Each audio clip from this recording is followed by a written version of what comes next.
Siapkan diri kalian, Soccer Mania. Kita bakal maraton berita bola terlengkap dari seluruh penjuru liga. Langsung saja ke berita pertama. Kita buka hari ini dari hasil kasta ketiga Eropa. Rayo Vallecano tampil dominan saat menjamu AEK Athens di leg pertama perempat final Conference League. Gol cepat alias Akomats di menit kedua membuka jalan, disusul Unai Lopez di menit ke-45 dan penalti isi Pleasant di menit ke-74 yang memastikan pesta 3 gol tanpa balas. Kemenangan ini menempatkan Rayo di posisi sangat nyaman jelang leg kedua. Mereka kini semakin dekat dengan semifinal Eropa pertama dalam sejarah klub. Sama-sama menang telak 3 gol, nasib Mucur juga memihak Shakhtar. Shakhtar Donetsk tampil dominan saat menjamu AZ Alkmaar di Sineris Arena, Krakow dalam leg pertama perempat final Conference League. Kebutuhan pecah lewat Pedrino di menit ke-72 sebelum Alisson menutup laga dengan 2 gol beruntun menit ke-78 dan menit ke-84 yang memastikan kemenangan telak. Hasil ini membuat Shakhtar punya bekal nyaman jelang leg kedua di Alkmaar, sementara AZ Alkmaar butuh keajaiban untuk membalikkan keadaan. Masih dari ajang yang sama, Mainz tak mau ketinggalan berpesta. Mainz tampil dominan saat menundukkan Strasbourg 2-0 di leg pertama perempat final Conference League di kandang sendiri. Kai Susano di menit ke-14 membuka keunggulan lewat gol jarak jauh sebelum Stefan Pors di menit ke-24 mengadakan skor dari situasi bola mati. Hasil ini menempatkan Mainz di atas angin jelang leg kedua dan semakin dekat ke semifinal pertama dalam sejarah Eropa mereka. Tren kemenangan tuan rumah berlanjut sampai ke markas Crystal Palace. Crystal Palace tampil dominan saat membungkam Fiorentina 3-0 pada leg pertama perempat final Conference League di Sehat-Spar. Gianfilippo Mateta membuka keunggulan lewat penalti menit ke-24 sebelum Tyrick Mitchell mengadakan skor di menit ke-31 dan Ismail Assar menutup pesta gol di menit ke-91. Hasil ini membuat Palace berada di atas angin menuju leg kedua di Artemio Franchi. Pindah ke kasta kedua, Freiburg juga sukses mengamankan skor serupa. Freiburg tampil dominan dan menang 3-0 atas Celta Vigo di Europa Park Stadion pada leg pertama perempat final Europa League. Dibuka gol Vincenzo Grifo di menit ke-10, lalu Jan-Niklas Besti di menit ke-30 mengadakan keunggulan sebelum Matthias Ginter menit ke-75 mengunci kemenangan.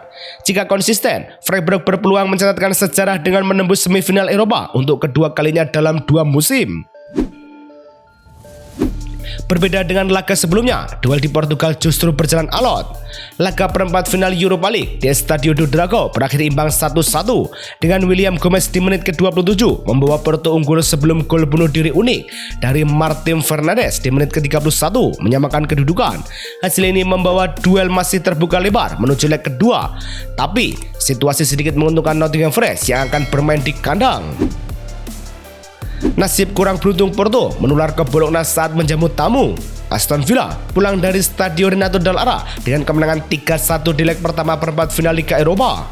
RZ Konsa di menit ke-43 membuka skor, lalu Oli Watkins mencetak brace menit ke-49 dan menit ke-90+2. Sementara tuan rumah hanya membalas lewat Jonathan Rowe di menit ke-78.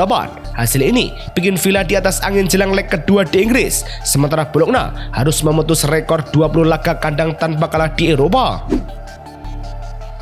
Kemenangan di markas Bologna tadi makin menegaskan kengerian skuad Villa. Aston Villa datang ke Europa League tanpa status favorit mutlak, tapi perlahan mereka mengubah narasi itu. Dari laga ke laga, tim ini terus menang, bahkan saat harus jungkir balik di markas lawan seperti Basel dan Bologna. Data dari Squawka menunjukkan 8 kemenangan beruntun, rekor yang belum pernah dicapai klub Inggris lain. Konsistensi ini bukan kebetulan, melainkan kombinasi taktik rapi dan mental tahan tekanan. Selain kolektivitas tim, performa individu kiper senior juga lagi disorot. Tekanan di Santiago Bernabeu begitu intens saat Manuel Neuer dipaksa kerja ekstra menghadapi Real Madrid. Bayern unggul tipis, tapi gelombang serangan datang tanpa jeda. Di momen itu, Neuer tampil seperti tembok, refleks cepat, positioning presisi, semua keluar di waktu yang tepat. UEFA mencatat performa itu sebagai yang terbaik pekan ini, mengungguli David Raya hingga Kubica Kvaratskhelia.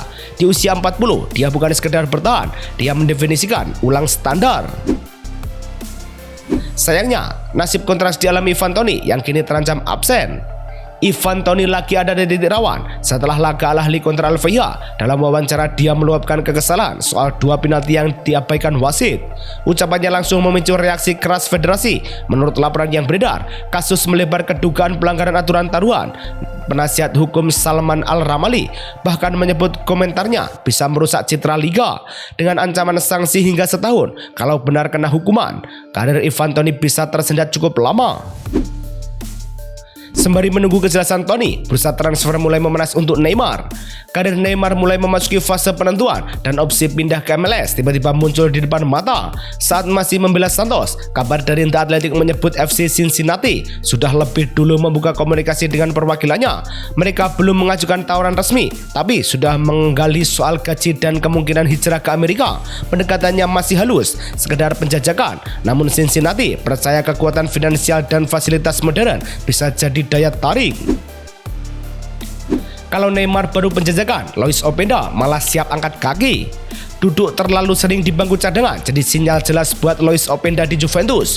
Padahal musim panas lalu, klub sudah keluar lebih dari 40 juta euro untuk membawanya ke Turin. Tapi sejak Luciano Spalletti makin mantap jadi pengendali tim, peran Openda justru mengecil. Laporan Quotidiano Sportivo menyebut kembalinya Arkadiusz Milik dan Dusan Vlahovic bikin persaingan makin berat.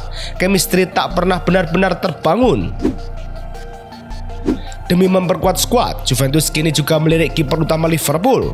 Situasinya mulai berubah buat Alisson Becker di Liverpool. Kontraknya emang baru diperpanjang sampai 2027, tapi langkah itu disebut cuma untuk jaga nilai jual. Di sisi lain, Juventus diam-diam bergerak. Laporan La Gazzetta dello Sport menyebut komunikasi dengan pihak sang kiper berjalan positif. Bahkan, opsi kontrak 3 tahun sudah dibahas. Faktor Luciano Spalletti juga menarik karena mereka pernah kerja bareng di Roma. Sementara di Liverpool, Giorgio Mamardashvili mulai disiapkan jadi penerus. Saat tetangganya sibuk berburu, Inter justru fokus mengikat pilar lamanya.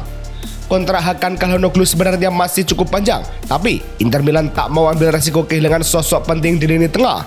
Menurut laporan dari Calciomer 1, klub mulai bergerak menyiapkan perpanjangan hingga 2028. Dorongan ini datang dari pelatih Christian Cifu yang melihat peran Calhanoglu terlalu vital untuk diotak-atik. Musim ini saja, ia sudah tampil 25 kali dengan kontribusi gol dan assist yang konsisten. Dengan usia 32 tahun, keputusan ini terasa logis. Bergeser ke Milan, nasib Fulkrug justru berakhir anti klimaks di sana. Datang dengan harapan jadi solusi lini depan, perjalanan Niklas Fulkrug di Milan justru berjalan datar. Kesempatan main cukup ada, tapi kontribusinya minim, hanya 1 gol dari 15 laga. Situasi ini membuat manajemen mulai ragu. Laporan Corriere dello Sport menyebut opsi beli 5 juta euro tak akan diambil. Alhasil, Fulkrug bakal kembali ke West Ham meski masa depannya di sana juga belum jelas. Lepas dari Fulkrug, Milan langsung tancap gas ngejar amunisi baru. Milan lagi sibuk mengamankan masa depan lini tengah, terutama saat pembahasan kontrak Luka Modric belum benar-benar tuntas. Di saat yang sama, mereka bergerak cepat membuka opsi lain. Laporan La Gazzetta dello Sport menyebut Rossoneri sudah menyiapkan tawaran 3 tahun senilai 5 juta euro per musim untuk Leon Goretzka yang bakal berstatus bebas transfer dari Bayer. Pengalaman dan etos kerjanya jadi nilai utama. Apalagi Milan bersiap tampil di Liga Champions. Fokus Liga Champions juga membawa kabar panas dari kubu Barcelona. Laga panas melawan Atletico Madrid di Liga Champions menyisakan ganjalan besar bagi FC Barcelona. Bukan sekedar hasil, tapi keputusan wasit di menit ke-54 yang dianggap mengubah arah pertandingan. Dalam pernyataan resmi klub, situasi bola yang diambil pemain lawan di area sendiri tanpa penalti jadi sorotan. Ditambah VAR yang tidak bereaksi. Barcelona lalu bergerak cepat, mengajukan komplain ke UEFA, bahkan meminta akses komunikasi wasit. Mereka merasa ini bukan kejadian pertama. Masalah wasit belum kelar, Madrid malah dikaitkan dengan ex-pelatih Barca. Situasi bangku pelatih Real Madrid belum sepenuhnya stabil. Sejak Xabi Alonso pergi, Alvaro Arbeloa sempat memberi angin segar lewat kemenangan telak atas Manchester City. Tapi masa depannya masih tanda tanya. Menurut Football Transfer, Florentino Perez mulai melirik Luis Enrique, sosok di balik kesuksesan Paris Saint-Germain di Eropa. Rekam jejaknya, termasuk era emas di Barcelona, bikin Madrid tergoda. Selain pelatih, Madrid juga sempat naksir dengan bintang muda Bayer. Rumor Real Madrid mendekati Michael Olise sempat memanas setelah penampilannya di Bernabeu, termasuk 1 assist saat Bayern Munchen menang 2-0. Banyak yang mengira ini awal cerita transfer besar. Namun lewat kanal YouTube-nya, Fabrizio Romano menegaskan situasinya berbeda. Bayern sama sekali tak membuka pintu, bahkan untuk tawaran besar. Olise dianggap bagian penting proyek jangka panjang Vincent Kompany. Saat Olise batal datang, posisi Camavinga di Madrid justru goyah.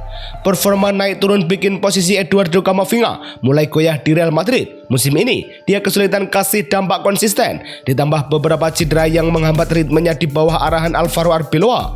Dalam situasi itu, Fabrizio Romano lewat kanal YouTube-nya menyebut Madrid siap membuka pintu jika ada tawaran yang dianggap pas. Beberapa klub Premier League pun mulai memantau.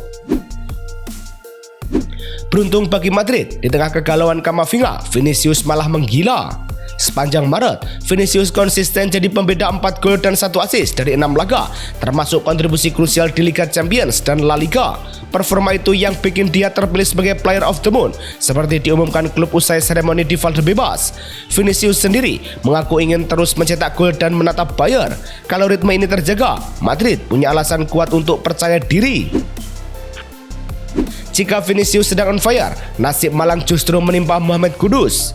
Harapan Tottenham Hotspur untuk melihat Mohamed Kudus kembali cepat harus tertahan lagi. Setelah sempat ikut latihan tim pekan ini, kondisinya justru mundur. Cedera paha yang didapat sejak lawan Sunderland pada Januari rupanya belum benar-benar pulih. Dalam pernyataan resmi klub, Kudus kini harus menjalani pemeriksaan lanjutan.